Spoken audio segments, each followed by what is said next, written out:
Su historia es la de una mujer pionera en múltiples terrenos, muchos de ellos dominados y controlados por los hombres. Su nombre es Dolores Aleu y la medicina fue su pasión y objeto de estudio durante gran parte de su vida. Muy buenos días, María José. Qué historia tan bonita nos estás hoy. Sí, una historia como todas las de estas mujeres pioneras, fantástica. Así que muy buenos días y encantada de estar aquí otra vez con todos, ¿no? El placer es nuestro. Sí. Bueno, ¿quién fue? ¿Quién es? ¿Y por qué realmente es una pionera dentro de nuestra historia? Pues Dolores Aleu es una de estas grandes mujeres de la historia de España del siglo XIX que abrieron camino con una enorme audacia y valentía donde no lo había en las reformas sociales, ¿no? Porque ella es la primera mujer licenciada en medicina de la historia de España y la primera mujer doctora en medicina que abre una consulta privada para ejercer la medicina pues, de una manera muy brillante. Y todo esto, además, este logro lo hace no solo como un éxito personal, sino encargándose también de que tuviera un gran impacto social para lograr cambios allí donde se hacían falta, ¿no? Vaya, buenos hitos y hazañas, ¿no? Las de esta mujer, que es verdad que ella nace en una familia acomodada, ¿no? De la burguesía catalana, sí. Y eso le permite estudiar.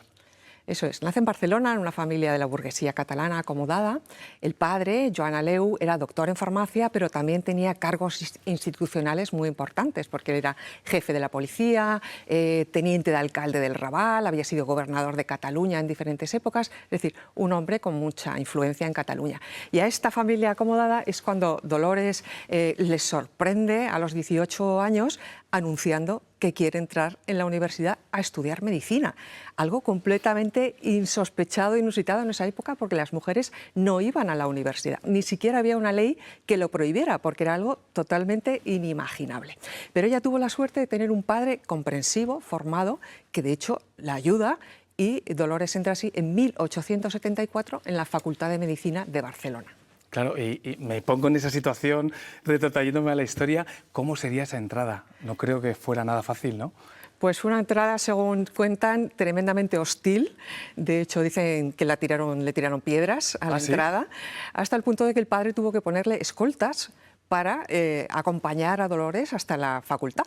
Y dentro, a la puerta, siempre le esperaban los profesores para llevarla hasta el aula, sentarse en la primera fila para que no tuviera contacto con los compañeros varones. Pero aún así, a pesar de todas esas dificultades, Dolores hizo su licenciatura en 5 años, terminó la carrera con un expediente académico brillantísimo, de 20 asignaturas, sacó 15 sobresalientes y 5 notables, Así que se convierte en esos 5 años en la primera mujer licenciada en medicina en la historia de España. Y otra gran hazaña, otro hito es enfrentarse al doctorado, ¿verdad? Pues todavía un peldaño más difícil, porque entonces el monopolio de los doctorados estaba en Madrid, en la Universidad Central de Madrid. Y claro, a esa universidad, ese rector, le llegó el expediente de una mujer que había culminado la licenciatura y claro, no se lo podían creer. De hecho, tardaron más de tres años en darle el examen, la licenciatura, para que se examinara de doctorado y pudiera presentar la tesis, simplemente porque tuvieron que comprobar que ese expediente que les llegaba de una mujer licenciada en medicina era verdad y sobre todo comprobar que no había ningún impedimento legal para seguir abriéndole la puerta a que llegara a ser realmente doctora en medicina. Pero aún así, ella presentó una tesis que tuvo por título, además un título muy valiente, como luego hablaremos, está aquí, es esta misma tesis que hemos traído en la mesa, que se llama De la necesidad de encaminar por nueva senda la educación higiénico-moral de la mujer. Y la hizo también con la ayuda de un gran catedrático, que es importante tener un gran maestro que acompaña esas vocaciones, también un gran pionero de la psiquiatría en España, que fue Joan Giner, que le ayudó a culminar su tesis y que, como él decía, usted tiene que hacer esa tesis primero para demostrar que merece ser doctora en España y para demostrar, dejar patente que hay otras mujeres en España que merecen tener ese birrete doctoral en medicina. Al final es una tesis doctoral valiente como era ella, entiendo, ¿no? Eso es, muy valiente y audaz, porque claro, ella se enfrentaba a un tribunal todo de médicos, ¿verdad? Médicos varones, que le habían puesto bastante obstáculo hasta llegar allí, y ella presenta una tesis no solo como mujer doctora, sino además de tema femenino, completamente nuevo, dedicado a la medicina femenina, y ella aprovecha esa oportunidad de esa tesis, no solo para presentar ciencia, sino para presentarlo como un alegato de todo lo que ella había experimentado, ¿no? Porque su tesis, primero, es una manifestación de las dificultades que ella había tenido para llegar hasta allí. Segundo, es una reclamación para los derechos, para que se concedieran por fin los derechos a la educación de la mujer, no solo en su aspecto general, sino también a la educación en medicina, porque, como ella dice, qué paradoja que las enfermeras y las comadronas sean todas mujeres y, sin embargo, no se permita que la mujer llegue a ser una doctora, siga formándose en medicina, ¿no? Y luego, además, ella denuncia el hecho de que esta falta de educación de las mujeres en general causaba muchísimos problemas a la sanidad, es decir, causaba enfermedades. Primero porque la ignorancia en general de la mujer pues, hacía que no tuviera conocimiento de cuestiones sanitarias, higiénicas, de la crianza de los hijos. Segundo, porque ella denuncia, por ejemplo, usos o costumbres sociales como la costumbre del corsé, que entonces era un imperativo de la moda, y ella denuncia cómo ese uso del corsé estaba generando pues, muchísimas deformaciones en los órganos de las mujeres, la falta de riego, la falta de oxígeno, el abdomen, es decir, unas deformaciones que acababan casi en enfermedades mortales, ¿no? Y tercero, ella reclama este derecho de la mujer pues, a ejercer la medicina, a que exista una medicina destinada a las mujeres, porque muchas mujeres no acudían a los médicos por vergüenza a presentarse en médicos varones. Por lo tanto, había muchas mujeres que morían con enfermedades prácticamente sin diagnosticar por la vergüenza de ir al médico. Es decir, que ella abre toda una nueva vía de la medicina dedicada a la mujer y la mujer ejerciendo dentro de la medicina. Así que una tesis con un enorme impacto en su momento, ¿no? Eso sí que es abrir camino, ¿verdad? Abrir nuevas sendas. Y Dolores se casa en la parte más privada, en el ámbito familiar. Ella se casa y aquí comienza una serie de 20-25 años de una medicina, ¿no? Con muchísimos años de trabajo y que le va muy bien, ¿no?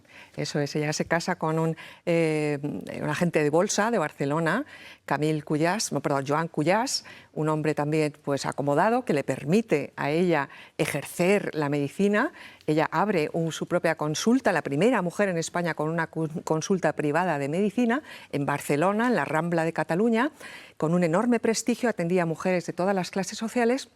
Y no solo eso, sino que además Dolores desarrolla en paralelo toda una actividad de beneficencia, porque ella destinaba determinados días para atender a mujeres sin recursos, especialmente madres solteras o mujeres que venían de la prostitución, y también acudía a las casas de socorro para atender a niños huérfanos, porque curiosamente la revolución industrial, especialmente en ciudades muy industriosas como Barcelona, había generado mucha riqueza material, pero mucha miseria social, sobre todo pues en mujeres y en niños que trabajaban en condiciones laborales penosas, y eso había causado pues, muchas enfermedades en mujeres y también mucha orfandad en niños, ¿no? Entonces es muy interesante porque ella trata no solo desde el punto de vista privado, sino también pues eso, dedicada a la beneficencia, ¿no? Claro, que no se ceñía solo a la clase alta o a una burguesía, sino que tenía esa mirada también sensible para atender a todos. Una mujer comprometida, ¿no? Con su sociedad. Sí. Si esta mujer viviera hoy, podríamos decir que podría tener por lo menos un podcast, porque también era docente, ¿no? Divulgadora, tenía esa pasión, ¿no? Totalmente. Ya inicia, digamos, una nueva senda en la medicina, una nueva medicina dedicada a la mujer, y también tiene esta parte de docente y divulgadora que tú bien dices. Ella funda una academia para la ilustración de la mujer en Barcelona, donde ella daba clases de higiene doméstica, ¿no? Porque, claro, había una enorme ignorancia de cómo... lo más básico, imagino, Lo ¿no? básico, lo que hoy se diría estilo de vida sanitario, ¿no? El cómo impedir las enfermedades en casa o cómo criar mejor a los hijos y evitar las enfermedades. Y luego también tiene una parte de divulgadora que es muy interesante porque ella escribió varios libros con títulos muy sencillitos, como Consejos a una madre, Consejos de una madre a un hijo, donde de una manera muy sencilla ella daba consejos sanitarios, ¿no? De cómo criar mejor a los hijos o cómo atender a la propia salud las mujeres, ¿no? Es decir, que ella inicia toda una nueva senda en la medicina dedicada especialmente a la ginecología y a la pediatría de una manera muy sencilla, ¿no?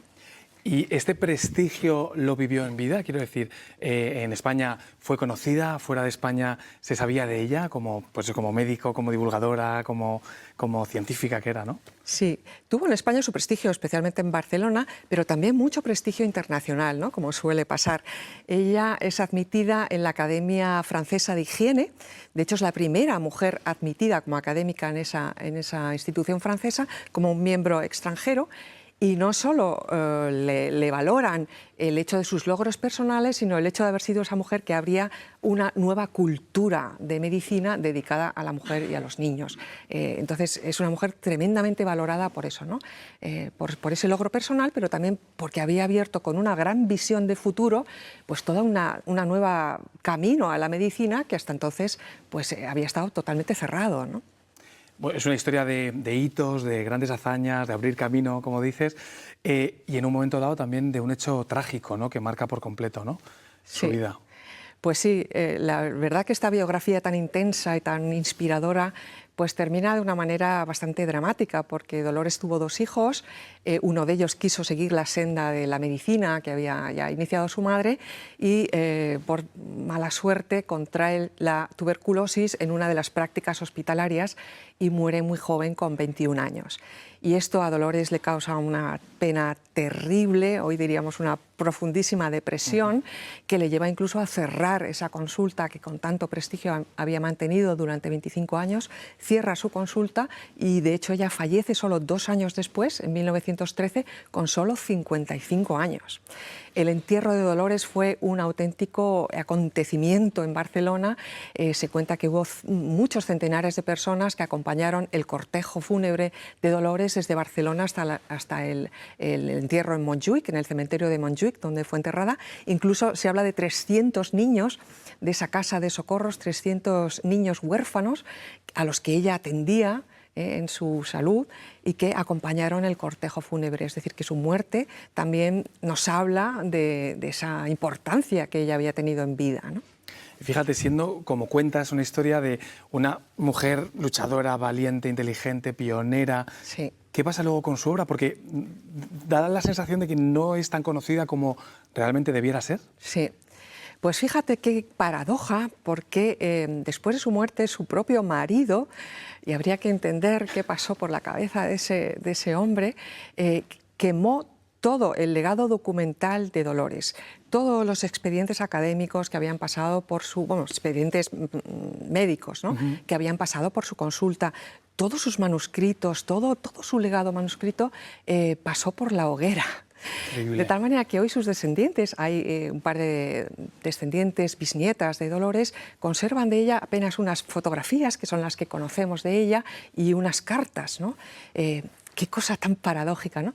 Sin embargo, bueno, la memoria de Dolores es tan importante que se sigue estudiando cada vez más su legado, ese impacto que ella generó en su sociedad, ese camino que abrió a la medicina, que no te creas que fue tan seguido, porque luego tardaron muchos años, casi décadas, en volver a ver doctoras en medicina, ¿no? Por eso el caso de Dolores es un caso de una mujer verdaderamente audaz, valiente, en un tiempo donde iba totalmente a contracorriente y tremendamente inspirador, ¿no? Por eso a mí me gusta mucho una frase que hay en su propia tesis doctoral, que yo he leído y es muy interesante, que dice, que resume muy bien el carácter de ella, ¿no?, que dice que el verdadero talento se acompaña siempre de la grandeza de corazón. El talento verdadero lleva siempre como compañero a la grandeza de corazón. Y eso resume totalmente lo que ella fue, ¿no? Una mujer muy talentosa en su vocación de medicina, pero además acompañada de esa grandeza de corazón que hizo que su propia vocación personal llegara a ser un impacto enorme en una sociedad con una reclamación de derechos para muchas personas. Qué frase tan bonita, no lo voy a mejorar, así que, si te parece, lo dejamos aquí. Pero quiero que sigas viniendo para traer estas historias de pioneras y de mujeres valientes, inteligentes, claro que sí. Fenomenal, así lo haremos. La semana que viene vamos a volver a impactar con otras mujeres de otro ámbito completamente diferente que nos van a traer igualmente una inspiración maravillosa para nuestro día a día y nuestra propia vida. Fenomenal, muchas gracias. Gracias a todos. Gracias. Bueno, dejamos